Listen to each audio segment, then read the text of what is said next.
बिस्मिल्लाहिर्रहमानिर्रहीम। आज के लेक्चर में हम चंद टर्में हैं कि रेजिस्टिविटी से क्या मुराद है। इसके साथ साथ हमने ये देखना है कि रेजिस्टेंस ऑफ ए कंडक्टर कौन कौन से फैक्टर्स पर डिपेंड करती है, और इसके साथ साथ आखिर में हम डिस्कस करेंगे कि रेजिस्टेंस या रेजिस्टिविटी का टेम्परेचर के राइज़ के साथ क्या ताल्लुक़ है। हमने ये एक्सपेरिमेंटली ऑब्ज़र्व किया है कि resistance are of a wire is directly proportional to its length. यानी कि अगर हम एक मटेरियल फ़र्ज़ कीजिए कॉपर है, उसके 3 वायर ले लें जिनका एरिया ऑफ क्रॉस सेक्शन क्या है, सेम है, तो जिस वायर की लेंथ ज़्यादा होगी उसकी रेजिस्टेंस भी ज़्यादा होगी, जिस वायर की लेंथ कम होगी उसकी रेजिस्टेंस भी कम होगी। इसी तरह से अगर हम कॉपर के 3 वायर ले लें जिनकी लेंथ तो सेम हो लेकिन एरिया ऑफ क्रॉस सेक्शन जो है वो एक दूसरे से मुख्तलिफ हो, तो जिसका एरिया ऑफ क्रॉस सेक्शन ज़्यादा होगा उसकी रेजिस्टेंस जो है वो कम होगी। यानी रेजिस्टेंस जो है वो इन्वर्सली प्रोपोर्शनल है एरिया ऑफ क्रॉस सेक्शन के। मतलब यह है कि जो तार जितनी थिक होगी, मोटी होगी, उसकी रेजिस्टेंस उतनी कम होगी, जो तार जितनी बारीक यानी थिन होगी उसकी रेजिस्टेंस उतनी ज़्यादा होगी। अब अगर हम इस इक्वेशन को और इस इक्वेशन को आपस में मिलाएं तो हमारे पास ये इक्वेशन जो है वो हासिल होती है। यहाँ से हम इस साइन ऑफ प्रोपोर्शनैलिटी को ख़त्म करके साइन ऑफ इक्वालिटी लगाते हैं, और ये रो है। Here rho is the constant of proportionality which is called resistivity और specific resistance of the wire जो है वो इसे हम कहेंगे। यहाँ पर ये बात आपको नोट करनी चाहिए कि जो रेजिस्टेंस है is the characteristics of a particular wire, whereas the resistivity is the property of the material of which the wire is made of। क्या मतलब है कि जो रेजिस्टेंस है वो नंबर 1 तो जो वायर है उसकी लेंथ पे डिपेंड करेगी, नंबर 2 उसका जो क्रॉस सेक्शनल एरिया है उस पर डिपेंड करेगी, नंबर 3 वो इस चीज़ पे भी डिपेंड करेगी कि ये वायर कौन से मटेरियल की बनी हुई है। जब हम मटेरियल चेंज करेंगे तो रेजिस्टेंस जो है वो भी चेंज हो जाएगी। Whereas on the other hand resistivity purely depends upon the nature of the material, कि आया ये वायर कॉपर की है, सिल्वर की है, एल्युमिनियम की है, किस चीज़ की बनी हुई है, ये उसकी नेचर के ऊपर जो है वो डिपेंड करेगी। यहाँ से अगर हम देखें तो रो हमारे पास आ जाता है RA/L। The above equation gives the definition of resistivity as the resistance of a meter cube of a material। कि अगर हमारे पास कोई वायर है जिसका जो साइज़ है वो 1 मीटर क्यूब हो, कहने का क्या मतलब है कि अगर उसका area of cross section 1 square metre हो और उसकी लेंथ 1 मीटर हो, तो उस वायर की जो रेजिस्टेंस है वो क्या कहलाएगी, वो उसकी रेजिस्टिविटी या स्पेसिफिक रेजिस्टेंस जो है वो कहलाएगी। यहाँ से अगर आप देखें तो अगर यूनिट आपने लेना है तो जैसे कि आप देख रहे हैं कि रो इज़ इक्वल टू RA/L। यहाँ पर मैं क्या करता हूँ, R का यूनिट लिख देता हूँ, यहाँ एरिया का यूनिट लिख देता हूँ, और यहाँ पर लेंथ का यूनिट जब मैं लिखता हूँ तो R का जो यूनिट है वो ओहम है, एरिया का क्या है स्क्वायर मीटर है, लेंथ का मीटर है, ये इससे कैंसिल हुआ आपस में, तो ओहम इंटू मीटर जो है ये हमारे पास रेजिस्टिविटी जो है उसका यूनिट जो है वो हमारे पास आ गया।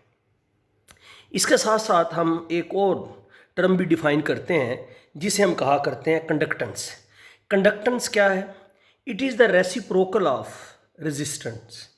अगर रेजिस्टेंस का हम मकलूब यानी कि रेसिप्रोकल ले लें तो हमारे पास कंडक्टेंस हासिल होती है, यानी कि कंडक्टेंस जो है वो इक्वल है 1 ओवर रेजिस्टेंस के। तो अगर आप यहाँ से इसका यूनिट लेना चाहें तो 1 ओवर रेजिस्टेंस का यूनिट क्या है, ओहम है, तो आपके पास ओहम आ गया। ओहम को ऊपर ले जाइए तो ये बन गया ओहम इन्वर्स। साइंसदान जो है वो इसको चेंज कर देते हैं, OHM इन्वर्स को लिख देते हैं MHO, और इसको हम रीड करते हैं मो। तो जो कंडक्टेंस है इसकी जो यूनिट है वो हमारे पास क्या आ जाती है, वो मो आ जाती है। इसी तरह से हम एक टर्म डिफाइन करते हैं विच इज़ कॉल्ड कंडक्टिविटी। उस टर्म को हम कंडक्टिविटी कहते हैं। और कंडक्टिविटी क्या है? It is the reciprocal of resistivity.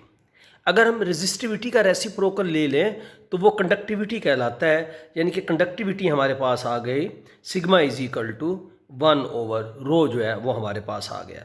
अब अगर हमने इसका यूनिट जो है उसको डिटरमिन करना है तो 1/ जो रो है इसका हम यहाँ पे यूनिट लिख देंगे, और आपको पता है कि इसका यूनिट क्या है, ओहम इंटू मीटर जो है वो इसका यूनिट है।